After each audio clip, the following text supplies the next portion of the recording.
Sir నమస్కారం sir. నమస్కారం. Sir ఇవాళ మే 30th అండి. అంటే ఇదే డేట్‌కి 2019లో జగన్మోహన్ రెడ్డి గారు సీఎంగా ఆంధ్రప్రదేశ్ సీఎంగా ప్రమాణ స్వీకారం చేశారు. ఈ 5 సంవత్సరాల ప్రగతి ఆంధ్రప్రదేశ్‌లో ఎలా ఉంది? ఎంత అద్భుతాలు సృష్టించినియి? ఒకసారి మీ మాటల ద్వారా విందాం అనుకుంటున్నాను సార్. 2019 మే 30 తారీఖు రోజున 175 స్థానాలున్న సభలో 150 స్థానాలు దక్కించుకొని ప్రజల హై ఎక్స్పెక్టేషన్స్ మధ్యలో జగన్మోహన్ రెడ్డి గారు రాష్ట్ర ముఖ్యమంత్రిగా ప్రమాణ స్వీకారం చేశారు. నేను ఎందుకు హై ఎక్స్పెక్టేషన్ అంటున్నాను అనంటే 2019 ఎన్నికలు ఒక కేస్ స్టడీ.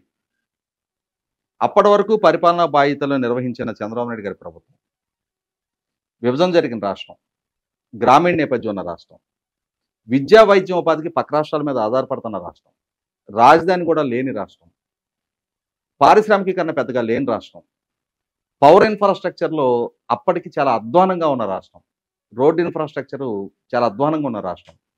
ఇటువంటి పరిస్థితుల్లో ఒక్కొక్క రంగాన్ని గాడిలో పెడుతూ రాజధానిని సమకూర్చుకుంటూ ప్రజలలో ఆత్మవిశ్వాసాన్ని పోగు చేసుకొని మనం కూడా ఒక దశాబ్ద కాలంలో దేశంలో అభివృద్ధి చెందిన మిగిలిన రాష్ట్రాల సరసన తలెత్తుకొని నిలబడగలుగుతాము అని చెప్పనే ఒక యాంబియన్స్ సృష్టించిన చంద్రబాబు నాయుడు గారి ప్రభుత్వం 2019 ఎన్నికల దగ్గరికి వచ్చేటప్పటికి ఘోర ఓటమి ఎదుర్కోవటం జరిగింది. అంటే ఇక్కడే కేస్ స్టడీ అది. అంటే పాలనాపరంగా, ఆ ప్రభుత్వ నిర్ణయాల పరంగా, వాళ్ళు తీసుకున్న అభివృద్ధి ప్రణాళికల పరంగా, వాటిని అమలు చేసిన పరంగా, వాళ్ళు అందించిన సంక్షేమ పరంగా ఎక్కడా లోటు లేదు. అదే సందర్భంలో ఏ వర్గంతో రిఫ్ట్ తెచ్చుకోవాలా. ఆయన వాగ్దానం చేసిన విధంగా కాపులకు రిజర్వేషన్లు సమకూర్చడం దగ్గర నుంచి ప్రభుత్వ ఉద్యోగులకి 43% ఫిట్మెంట్ ఇవ్వడం వరకు 2004కు ముందు చంద్రబాబు నాయుడు గారి మీద ఉన్న ఉద్యోగుల వ్యతిరేకి అనే భావం నుంచి 2014-19 మధ్యకాలంలో ఒక ఎంప్లాయీ ఫ్రెండ్లీ ప్రభుత్వం నడిచిందనేది వాస్తవం. అయినా సరే చంద్రబాబు నాయుడు గారికి ఘోర ఓటమి దక్కింది, జగన్మోహన్ రెడ్డి గారికి ఘన విజయం దక్కింది. అంటే ఇక్కడ చంద్రబాబు నాయుడు గారిని ఓడించిన అంశాలేంటి, జగన్మోహన్ రెడ్డి గారికి అంతటి ఘన విజయం దక్కడానికి కీలకంగా దోహదం చేసిన అంశాలు ఏంటి అనేది ఖచ్చితంగా కేస్ స్టడీ. అది ప్రతి ఒక్కరు తెలుసుకోవాలి. 100కి 100 ఎందుకంటే ప్రభుత్వం పరిపాలన సక్రమంగా చేయకపోతే, ప్రజల మీద పన్నుల భారం మోపితే, శాంతి భద్రతల సమస్యలు సృష్టింపబడతా ఉంటే, ప్రాపర్ లెవబుల్ కండిషన్స్ లేకుంటే, అధికార పార్టీ నాయకులు అడ్డగోలుగా ప్రకృతి వనరులు లూటీకి పాల్పడుతుంటే, లేదు ప్రజల అంచనాలని అందుకోలేని పరిపాలన అందిస్తుంటే ఆ ప్రభుత్వం పట్ల వ్యతిరేకత పెరిగింది, ఆ ప్రభుత్వాన్ని ఓడించారు అంటే మనం అర్థం చేసుకోవచ్చు. ఏ అంశంలో కూడా ప్రజల అంచనాలని నిరుసాపరచాల చంద్రబాబు నాయుడు గారి ప్రభుత్వం, అయినా సరే ఓడించారు. అంటే ఇక్కడ ఆయన పాలనాపరమైన అంశాల ప్రాతిపదికగా ప్రజల నిర్ణయం జరగల. బియాండ్ పొలిటికల్ ఏమి ప్రభావితం చేసినాయి జగన్మోహన్ రెడ్డి గారికి కలిసి వచ్చిన అంశాలు ఏంటి? జగన్మోహన్ రెడ్డి గారు ఎంచుకున్న వ్యూహకర్తలు, జగన్మోహన్ రెడ్డి గారి చేతిలో ఉన్న సోషల్ మీడియా, జగన్మోహన్ రెడ్డి గారికి ఉన్న మీడియా బలం, అట్లాగే కొంతమందిని న్యూట్రల్ ముసుగులో జగన్మోహన్ రెడ్డి గారు ప్రజలను ప్రభావితం చేయడం కోసం ఉపయోగించుకున్న తీరు, వాళ్ళు లేవనెత్తిన అంశాలు, ఇవి ప్రభుత్వ పనితీరు మీద కన్నా కూడా వీటికి ఎక్కువగా ప్రజల్లో ప్రయారిటీ దక్కింది. ఇవి ఎక్కువగా చర్చనీయాంశమైనవి. చంద్రబాబు నాయుడు గారు తన సామాజిక వర్గానికే ప్రయోజనం కల్పిస్తూ ఉన్నాడు. ఆయన సామాజిక వర్గ ప్రయోజనాల కోసం రాజధాని సంకల్పిస్తూ ఉన్నాడు. 5 కోట్ల మంది ఆంధ్రప్రదేశ్ పౌర సమాజం కోసం నిర్మాణం చేస్తున్న రాజధానిని, దాన్ని 5 కోట్ల మంది ప్రజల కన్నా తన సామాజిక వర్గం అనే ఒక చిన్న స్థాయికి పరిమితం చేశారు దాన్ని. సో ఆటోమేటిక్గా మిగిలిన రాష్ట్రంలో ఉన్న ప్రజలందరికీ ఒక ఈర్ష్య భావం పెరగటానికి దోహదం చేసింది. ఇట్లా రకరకాల వ్యూహాలతోటి ఆ పార్టీని, ఆ ప్రభుత్వాన్ని ప్రజల్లో పలచం చేశారు. ఆటోమేటిక్గా ప్రత్యామ్నాయంగా జగన్మోహన్ రెడ్డి గారు ఎమర్జ్ అయ్యారు. జగన్మోహన్ రెడ్డి గారు 2019 ఎన్నికలకు ముందు యువత, మహిళలు, ఉద్యోగులు, రైతాంగం, దళితులు, ఇట్లా ఒక్కొక్క వర్గాన్ని లక్ష్యంగా చేసుకొని, యువతను లక్ష్యంగా చేసుకొని ప్రధానంగా ఆయన 2019 ఎన్నికలకు ముందు యూనివర్సిటీలు, కాలేజీల చుట్టూ తిరిగి యోబేరి అని చెప్పిన సదస్సులు ఏర్పాటు చేసి చంద్రబాబు నాయుడు గారి ప్రభుత్వం కేంద్ర ప్రభుత్వం ద్వారా ఇవ్వాల్సిన ప్రత్యేక హోదాని కేంద్ర ప్రభుత్వానికి తాకట్టు పెట్టింది, ప్రత్యేక హోదా ముగిసిన అంశం అంటున్నారు. ముగిసిన అంశం కాదు. నాకు మెజార్టీ ఎంపీ సీట్లు ఇవ్వండి. మెజార్టీ ఎంపీ సీట్లు ఇచ్చిన పక్షంలో కేంద్రంలో అధికారంలో ఎవరున్నా వాళ్ళ మెడల నుంచి నేను ప్రత్యేక హోదా సాధిస్తా. ప్రత్యేక హోదా కనుక మనం సాధించిన పక్షంలో ప్రపంచవ్యాప్తంగా ఉన్న పెట్టుబడిదారులను మనం ఆకర్షించడానికి ఆస్కారం ఉంది. దాని ద్వారా ఇచ్చే వెసులుబాట్లతోటి మనం సిఏఏ కన్వెన్షన్స్, దావోస్ పర్యటనలో చేయాల్సిన అవసరం కూడా రాదు. 13 జిల్లాలని 13 హైదరాబాద్లకు అభివృద్ధి చేస్తా, మీకు వలసలు లేని ఉపాధి కల్పిస్తా, లక్షల ప్రభుత్వ ఉద్యోగాలు భర్తీ చేస్తా, మెగా డిఎస్సి కండక్ట్ చేస్తాను. ఇట్లా రకరకాల వాగ్దానాలు చేసిన పర్యవసానం యువత ప్రభావితం అయ్యి జగన్మోహన్ రెడ్డి గారి వెనక ర్యాలీ అయ్యారు. ఇక్కడ జగన్మోహన్ రెడ్డి గారు కలిసి వచ్చిన ఇంకొక కీలకమైన అంశం కూడా ఏంటి అంటే, when compare to Chandrababu Naidu గారు, జగన్మోహన్ రెడ్డి గారు 22 సంవత్సరాల వయసులో చిన్నవాడు. దాంతో కొత్త జనరేషను ఓటర్లందరూ కూడా ఇతను మా ఏజ్కి దగ్గరగా ఉన్న నాయకుడు, ఇతను మా యాస్పిరేషన్స్ని అడ్రస్ చేయగలిగే నాయకుడు అని చెప్పని వాళ్ళు చంద్రబాబు నాయుడు గారితో డిటాచ్ అయ్యి జగన్మోహన్ రెడ్డి గారితో అటాచ్ అయ్యారు. 2019 ఎన్నికల్లో ఘన విజయం దక్కించుకున్న జగన్మోహన్ రెడ్డి గారు ఆయన ఆ ప్రమాణ స్వీకారం చేసిన వేదిక నుంచి చేసిన ప్రసంగంలో ఏం చెప్పారు? ఆయన సహజంగా రాజ్యాంగం మీద భయము, పక్షపాతము, రాగద్వేషాలకు అతీతంగా పరిపాలన చేస్తామని చెప్పని ఏ నాయకుడైనా రాజ్యాంగం మీద ప్రమాణ స్వీకారం చేస్తారు. జగన్మోహన్ రెడ్డి గారు ఏం చెప్పారు?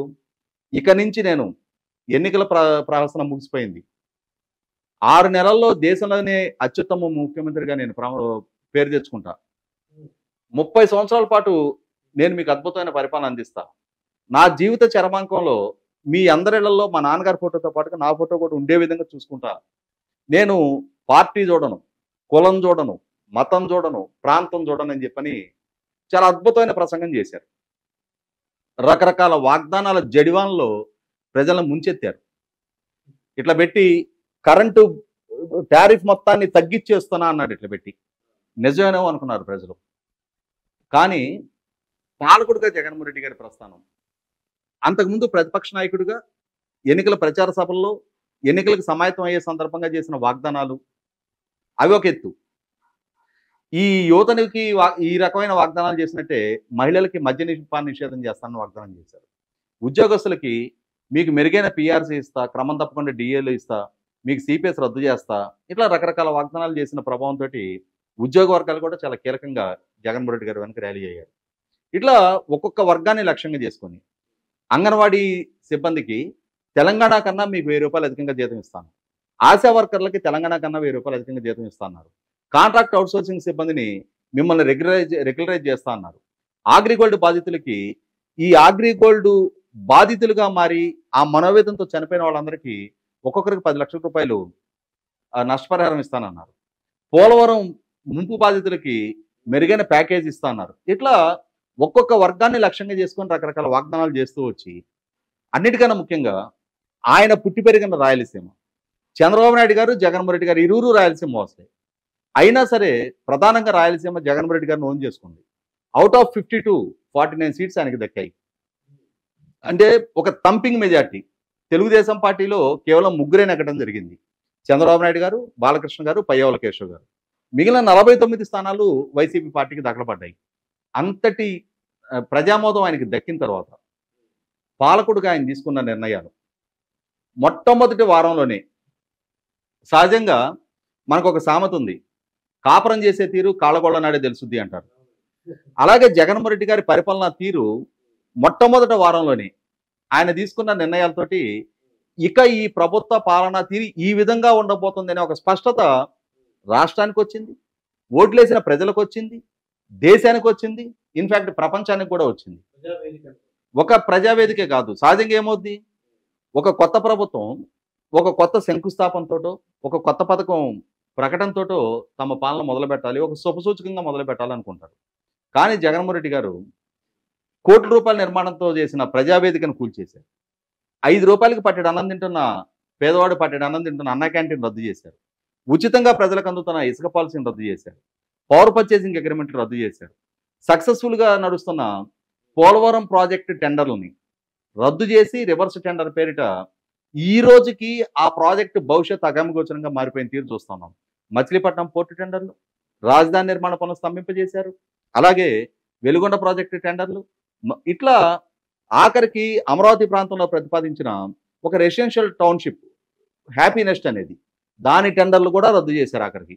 అంటే ఇసుక పాలసీని రద్దుతో మొదలుపెట్టి రాష్ట్రంలో ఒక డిస్ట్రక్టివ్ పరిపాలన దిశగా అడుగులేస్తా చివరికి నిర్మాణ రంగాన్ని, వ్యాపార రంగాన్ని కూడా దారుణంగా దెబ్బతీస్తూ వచ్చారు. కేంద్ర ప్రభుత్వం పవర్ పర్చేసింగ్ అగ్రిమెంట్ల రద్దు వల్ల దేశీయంగా, అంతర్జాతీయంగా పెట్టుబడుల మీద ప్రభావం పడుతుంది, ఇటువంటి దుందుడుకు నిర్ణయం చెయ్యొద్దు అని చెప్పని హెచ్చరించినా కూడా అదే విధానాన్ని కొనసాగిస్తా. అంటే రాష్ట్రాన్ని అభివృద్ధితో పరుగులెత్తిస్తాను అని చెప్పని వాగ్దానం చేసిన జగన్మోహన్ రెడ్డి గారు అభివృద్ధి దిశగా కాకుండా అభివృద్ధి నిరోధకుడుగా డిస్ట్రక్టివ్ నిర్ణయాలతోటి రాష్ట్రాన్ని పెట్టుబడులకు దూరం చేశారు. కనీసం రాష్ట్రంలో అప్పటి వరకు గ్రౌండింగ్ అనే పెట్టుబడిని పారదోలటం జరిగింది. కొత్తగా పరిశ్రమలు రప్పిలేకపోయారు. బ్రాండ్ ఏపీని దెబ్బతీశారు. ఆర్థికంగా అస్తవ్యస్త విధానాలు అమలుపరిచారు. రాష్ట్రానికి రాజధాని లేని దుస్థితి సృష్టించారు. శాంతి భద్రతల సమస్య చాలా ఘోరంగా, శాంతి భద్రతలు దిగజారాయి. అన్నిటికన్నా ముఖ్యంగా ప్రజలకున్న భావ ప్రకటన స్వేచ్ఛను హరించేశారు. ఇటువంటి నేపథ్యంలో 5 సంవత్సరాలు గడిచేటప్పటికే ఒక రకంగా ప్రజల్లో కూడా ఏంటంటే ఒక రకమైన విముఖత ఆయనే సృష్టించుకున్నారు. అంటే ఆ విముఖతే అది కన్సాలిడేటెడ్ అయ్యి, అంటే ఫ్లూయిడ్గా బిగిన్ అయిన తర్వాత అదొక సాలిడ్ స్టేట్కి రావడానికి కొంత టైం తీసుకున్న తర్వాత ఈలోపు ప్రతిపక్ష నాయకుడు చంద్రబాబు నాయుడు గారు 2022 మహానాడు నుంచి ఆయన కూడా మినీ మహానాడులని, బాదురే ఇదేం కర్మ ఈ రాష్ట్రానికని, మీ భవిష్యత్తుకు నా షూరిటీ అని, రా కదలరా అని, ఇరిగేషన్ ప్రాజెక్టుల విధ్వంసం అని చెప్పని, ఇసుక సత్యాగ్రహం అని చెప్పని, తర్వాత విజన్ 2047 డాక్యుమెంట్ రిలీజ్ అని, ఇట్లా రకరకాల కార్యక్రమాలతోటి ప్రజలతో మమేకమవుతా చివరికి ఎన్నికలు సమీపిస్తున్న సందర్భంగా మరొక ప్రధాన పార్టీ పవన్ కళ్యాణ్ గారు ఆయన కూడా ప్రభుత్వ వ్యతిరేక ఓటు చీలనివ్వకుండా ఉంటాను అని చెప్పని ఆయన ఒక స్పష్టమైన నిర్ణయం తీసుకొని తెలుగుదేశం, జనసేన కలిపి కూటమిగా పోటీ చేయాలని ఒక నిర్ణయానికి వచ్చిన తర్వాత కేంద్ర అధికారంలో భారతీయ జనతా పార్టీ కూడా కూటమిలో కలవటం, ఈ కలిసిన నేపథ్యంలో చూసాం. మొన్న 13వ తారీఖు ఎన్నికలు జరిగాయి. ఆ ఎన్నికల్లో ప్రజల్లో నుంచి ఒక పోటెత్తిన ప్రభుత్వ వ్యతిరేకత చాలా స్పష్టంగా తెలుస్తూనే ఉంది. ఇటువంటి నేపథ్యంలో తనకు అంది వచ్చిన సువర్ణ అవకాశాన్ని 47 సంవత్సరంలో ముఖ్యమంత్రిగా ఎమర్జ్ అయిన జగన్మోహన్ రెడ్డి గారు ఆ ముందు ప్రభుత్వం తీసుకున్న నిర్ణయాలని తను ఆ ఫుట్ ప్రింట్స్లో తను ప్రయాణం చేసినా కూడా ఒక సువర్ణ అవకాశం తనకు దక్కింది. ఆ దక్కిన అవకాశాన్ని సర్వనాశనం చేసుకున్నాడు. అటు ఆయనకి క్రెడిబిలిటీ లాస్ అయింది, బ్రాండ్ ఏపీని దెబ్బతీశాడు. 5 సంవత్సరాల ఆంధ్రప్రదేశ్ ప్రజల భవిష్యత్తు సర్వనాశనం అయింది ఇవాళ. ఇటువంటి పరిస్థితిలో మరొకసారి అంటే మనం చరిత్రలో చదువుకున్నాం, హిరోషిమా నాగసాకి మీద 2వ ప్రపంచ యుద్ధ కాలంలో అమెరికా బాంబులు వేసింది అని చెప్పని. ఒక డస్ట్ నుంచి, ఒక విధ్వంసం నుంచి, ఒక వినాశనం నుంచి ఆ జపాన్ను మళ్ళీ తిరిగి పునర్నిర్మాణం చేసుకున్నారు. ఇవాళ తిరిగి ఆంధ్రప్రదేశ్ను కూడా ఆ విధంగా విభజన గాయం నుంచి కోలుకుంటుంది అనుకుంటున్న పరిస్థితి నుంచి మరొక గాయంలోకి తీసుకెళ్లిన జగన్మోహన్ రెడ్డి గారి పాలన, ఆ గాయం నుంచి ఇప్పుడు ప్రజలు జగన్మోహన్ రెడ్డి గారికి వ్యతిరేకంగా ఒక స్పష్టత కూడా తీర్పు ఇచ్చేశారు. సాంకేతికంగా రేపు 4వ తారీఖు వరకు వేచి చూడాలి, లెక్కింపు పూర్తయిన తర్వాత శంకులో పోస్తే కానీ తీర్థం కాదన్నట్టుగా అధికారికంగా ధృవీకరణ జరగాలి తప్ప ప్రజల మనోప్రాయాలు ఏంటనేది మనకందరికీ స్పష్టం అవుతానే ఉంది. ఇటువంటి నేపథ్యంలో మళ్ళీ తిరిగి ఆంధ్రప్రదేశ్ అనేది ఒక పునర్నిర్మాణం జరిగి తీరాల్సిన అవసరం ఉంది. కాబట్టి ప్రజలైతే మే 30, 2019 జగన్మోహన్ రెడ్డి గారు ప్రమాణ స్వీకారం చేసిన రోజుని, ఆయన పాలన మాత్రం ఒక పీడకల్లాగా జీవితకాలం గుర్తుంచుకోవడం ఖాయం. ఇదేంటి అప్పసాని రాజేష్ గారితో జరిగిన ఇంటర్వ్యూ. మరొక ఇంటర్వ్యూతో మీ ముందుంటారు మీ మాస్టర్ దుర్గా ప్రసాద్.